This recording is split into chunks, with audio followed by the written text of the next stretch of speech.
ఇక తొక్కేస్తాడు చంద్రబాబు నాయుడు జగన్ని, జైల్లో వేయిచ్చేస్తాడు, ఇక జీవితంలో బయటికి రానియరు. బీజేపీ కూడా కసిగా ఉంది, సీట్లు ఇవ్వలేదు కాబట్టి రాజ్యసభ సీట్లు అనేటటువంటి ఫీలింగ్లో ఉన్నాడు ఆయన. అప్పుడు అది తొక్కేసాక మనం వెళ్తే రిస్క్, అదే మనమే ముందు వెళ్ళిపోతే బెటర్ కదా, వాళ్ళ ఆశీస్సులు తీసుకోవచ్చు కదా అనుకుని ఉన్నాడు ఆయన. ఆయన ఆ ఉద్దేశంతో అటు వెళ్ళి ఉంటాడని నేను అనుకుంటున్నా. నాశనం అయ్యాక వెళ్ళే కంటే ముందే వెళ్ళటం అనేటటువంటి అది జగన్కి నచ్చలా.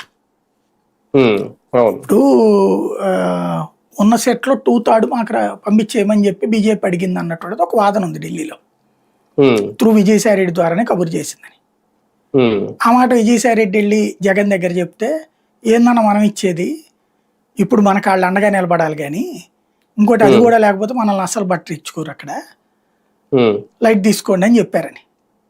వాళ్ళేమో ఏమైంది అని అడుగుతున్నారని విజయసాయి రెడ్డి 2 సార్లు అడిగినప్పుడు కూడా వాళ్ళు అడుగుతున్నారని అంటే చెప్పాను కదా అన్న ఇట్లా అనేసి జగన్ చెప్పేశారు.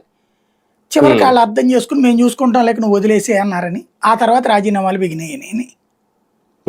3 రాజీనామాలు అయిపోయాక జగన్ కి ఉన్న ఫీడ్బ్యాక్ ఏంటి, వీళ్ళకి విజయసాయి రెడ్డి చెప్పి రాజీనామా చేయించాడని, మీరు అనవసరంగా రిస్క్ లో పడతారు, బీజేపీతో రచ్చులోకి వెళ్ళని బీజేపీతో మాట్లాడించి విజయసాయి రెడ్డి పంపించాడు తెలుగుదేశంతో బీజేపీతో మాట్లాడి అన్నటువంటిది జగన్ కు ఉన్న ఫీడ్బ్యాక్.